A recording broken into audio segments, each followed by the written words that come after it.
certainly South Africa, to us. Yeah. Very much on a high, very unexpected with the adoption, and really sort of spelling out just how complicated these waters have been to navigate, and feeling that they've done a great success here. Yeah. So we're gleaning a bit more detail, Sherwin, from your conversation earlier on with Vincent Magwenya. You picked up hints of what came through in terms of the leaders' declaration, but also the issue of debt. I raise it because some of the detail we are now gleaning has to do with the G20 common framework for the treatment of debt, and it had the debt Service Suspension Initiative, lots of acronyms, DSSI. So my understanding is that there's an understanding now as part of that declaration that says that is going to be extended beyond the debt service suspension initiative, which was brought in during the COVID-19 years and immediately thereafter. Those are the levels of detail to which we are now starting to go on these various aspects. We haven't had eyes on the actual outcome document yet. We're still working on that, right? Well, you've seen something. No, man. All right. Before we speculate any further, let's take it to my colleague Ayanda, who's on the floor. Sherwin, thanks very much indeed. Welcome back to the floor of the media center. Just a stone throw from where you and Tulas are having giggles, and I suppose it's all in a day's work, given, of course, what we've heard so far about the adoption of that declaration and what that means, given, let's face it, the drama till this point. But a lot of work has gotten into making sure that that declaration hits the right notes. We haven't caught sight of the document itself, but there are people who've been hard at work doing the research that informs the kind of issues that these world leaders ought to be thinking about. One of the research bodies is the G20 Research Group, and joining me now is Denisse Rudich. She's the director of the London office and is with us here in our studios, well, our makeshift studios here in NASREC. Great to see you, Denisse. Thanks very much indeed for your patience. You've got the document that you guys have been working on for quite some time. It's centered around one of the main issues that have emerged from this summit, which is to do with anti-corruption and money laundering. Help us place the work that you've been doing and how it feeds into hopefully what we hear about this declaration later on.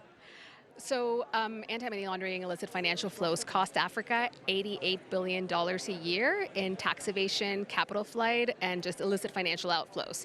So the fact that corruption was one of the underlying kind of key issues that was identified as being discussed as part of the summit was actually, for somebody like me, quite exciting, and really looking forward to what actually comes out in the declaration.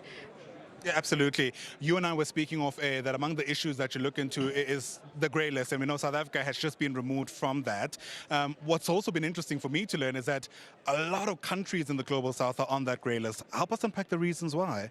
So part of the reason behind this, once it kind of, the analysis was done to understand that the fact that a lot of Global South countries were on the grey list, a lot of work started going into with the president of the Financial Action Task Force in terms of performing how mutual assessments are carried out against countries to understand whether they comply or don't comply with global anti-money laundering, counter-terrorist financing standards. So that's exciting because that means that in the future, hopefully, the Global South will, or Global South countries, as they like to refer them, will not be on the grey list so much. However, there's definite capacity gaps in terms of the cost of technology in emerging market economies can be prohibitive. So if there's a lot of companies that have requirements to know your customers and to monitor transactions and report suspicious activity to law enforcement, with the volume of transactions that take place on a daily basis in many of these platforms, it's not possible to do this as a human. So you need data governance, you need technology, tools, and resources. And to be able to build that, you have to understand the local context, the local risks, and that kind of work has not yet been done in a lot of emerging market economies. Plus the cost of licenses for some of these technology companies, and I live in England, so the cost is £1,000. In a country where there's market instability and volatility and currency inflationary pressures, it could be, in Nigeria would be the equivalent of ₦1,000,000. So the question becomes, as a tech founder or a fintech or a money service business or a new crypto exchange, do you comply or do you survive? And I think there needs to be some more incentives around how you address that issue. Yeah, absolutely. Very quickly, speaking of the work that needs to be done, low-hanging fruits, what are you hoping to see on that declaration about what we could start with? This is a huge task. So I think definitely something that I've heard rumors about is some high-level principles on illicit financial flows in emerging markets. So applying a development lens to illicit finance, as opposed to just thinking that everything happens the same everywhere in every country. And the need to adopt regulation that, again, is developed through a development lens. And I think that would be really exciting to see as well.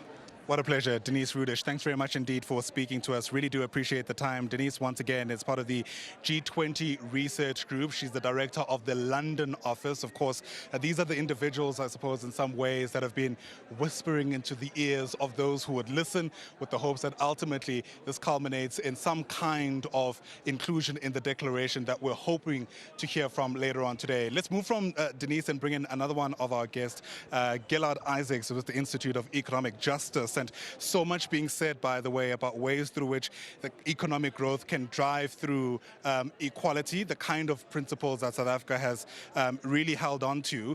But I'm hoping we could focus on the Global Inequality Report that was commissioned by the country, which has been seen as a gift to the world, by the way.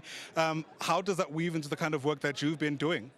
Yes, the South African presidency really took the opportunity of this presidency and shone as a spotlight for the first time on inequality at the G20, and there was a panel of experts who were assigned to write a report to identify both the state of inequality and what is driving it and how we can address that. One of the main recommendations is the establishment of a permanent panel to assess the state of inequality and provide ongoing recommendations. I think it's a very important step forward that inequality is receiving this kind of attention, but the declaration is likely to take a kind of quite sort of modest position on what to actually do about it, right? So we've now got a platform, but we need to utilize that in coming years. Yeah, absolutely. And I suppose part of the reason why it might be, let's call it lukewarm in the declaration, is because the countries that are meant to be doing the heavy lifting insofar as eradicating inequality are possibly in the room, and it might be an uncomfortable discussion. Yeah, I mean, this is the sort of the attention with the G20 as a forum, right? If you're thinking about what are the big issues, right? So there's climate change, but like this is a you know, 2/3 to 75% of greenhouse emissions come from this group, right? Okay, if one thinks about the need to provide financing, right? This is the, you know, a group who would be obligated to follow through on any commitments, right? So, you know, it's a group of quite fragmented interests. You've got countries who are large petro states like the Saudis. You've got renewable energy powerhouses like in China.